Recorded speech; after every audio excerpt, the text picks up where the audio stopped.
sakit!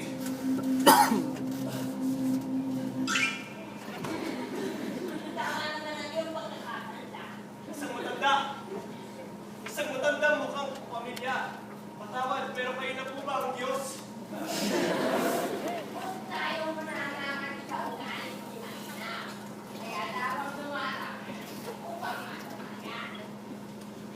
Sa awa mong ibinigay, utang ko sa iyo ang aking buhay. Ako naman ay sabihan, paano ka magagantihan?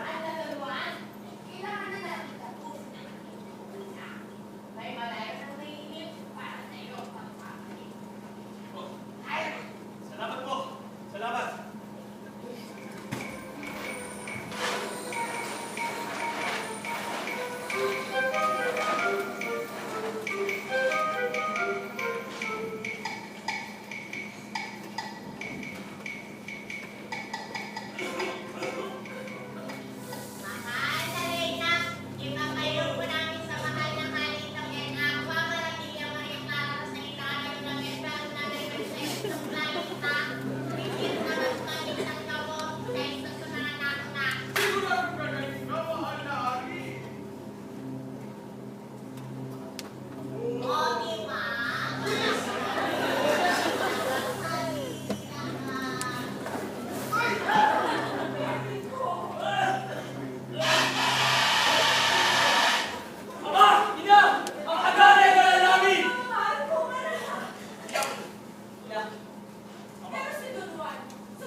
Sayang ang ibon. Ang kami ng tinarangka, masusunod. Kapatid, ano po ang tunay na dahilan? Namamang daw sila sa tunay na may-ari. Paano mayayari kung hindi ka tumahimik? Dr. Yang Siaglaw, pak na pak, pagposisyon ko. Sa tingin mo ang dapat natin gawin? Sa tingin namin, kailangan tayo ng sayaw upang ang ibon ay kalaman. Sayaw. Petro, lagi natin i-ensayo.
Sampai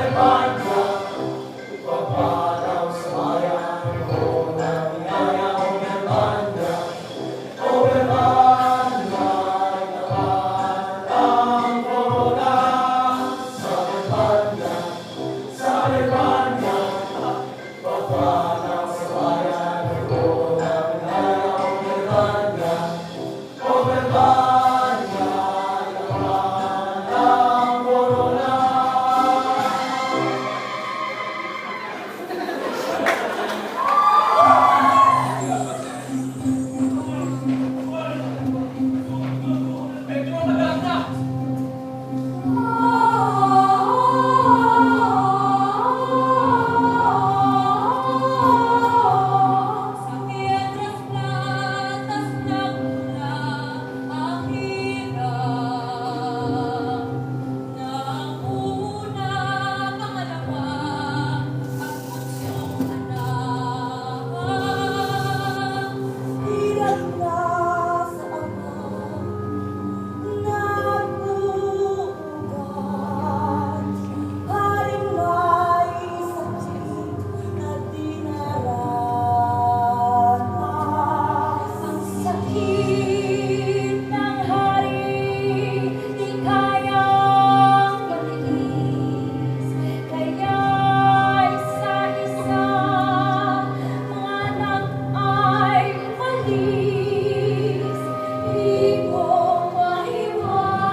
Nagbabalik na ang kulay sa mga Bistigya ba? Napakasayang eksena.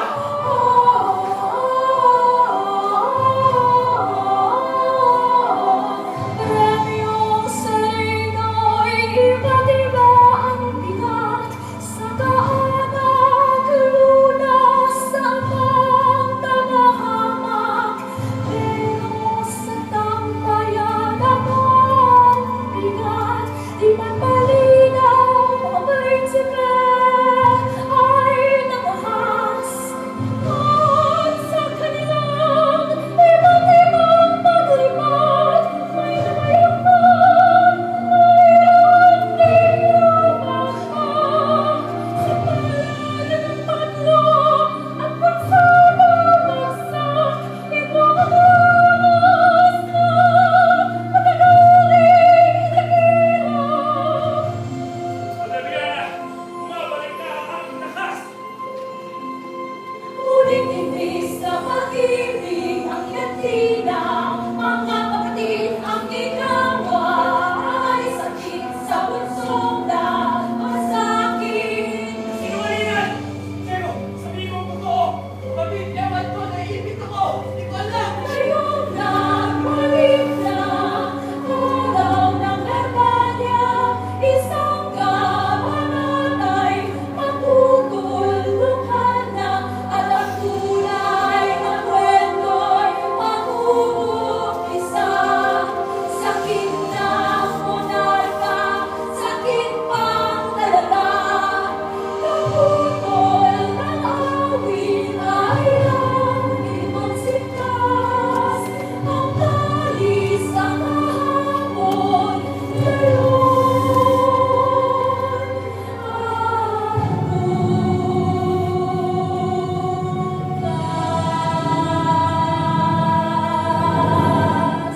Pero ano itong pagkakasin?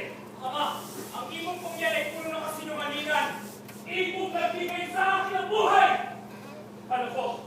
Kung may pagsalaysay, aking tinura na sa Verbania may parusang ipapataw sa mga huwan. Ama, kami mga prinsipe at kami anak mo. Anak ko ay salaysay mo ang iyong katotohanan. Tuguan, ang salita ay para may magkabi ng talim. Mag-ingat sa masasambit. Ama, ang nakaraan. Alam sa ulamin sa laran ng pamilya. Huwag bigyan pa rin sa mga kapatid kong sita. Ang alaming nalilito lamang. Wala naman dahilan upang kapatid ko'y magtaksi. Ako'y saktan. Hindi na magagawa yan. Di ba mga kuya? Salamat buwan. Ama, gusto manap na ang nagturan. Kung si Don Juan na nga ang nagturan, baka nga ang kadang na ay nalito lamang. Galuan ang aking puso. Yan. Sa'yo ang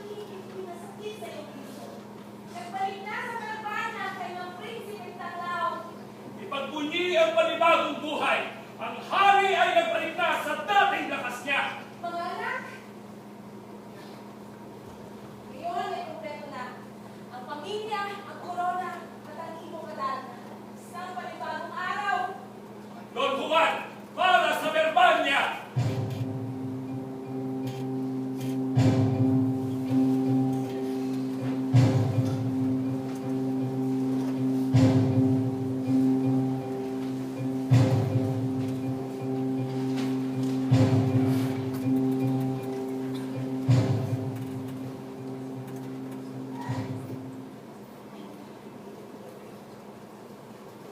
Napakaswerte mong ibong ka.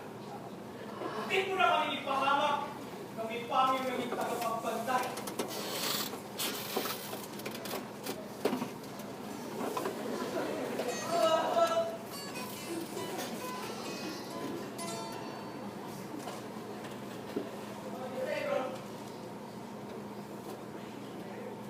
Ang oras ko ay ganap-ganap. Gusto mo bang nalihinan kita?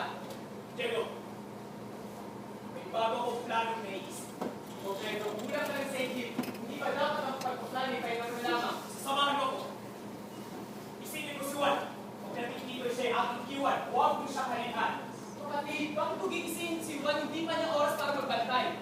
Sasabay ba ako ngayon? Mamaya kasi na lang pwede magbantay sa ibon. Huwag ka na makialam! Kung antok siya'y pinabuhan, ang ibon ay aking mawawalan. Kaya gisingin mo si Juan. Pero kapatid,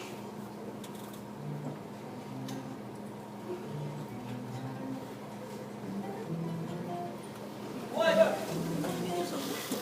Uncle Diego, oras ko na ba? Hindi naman kita gigising para istorbohin lamang.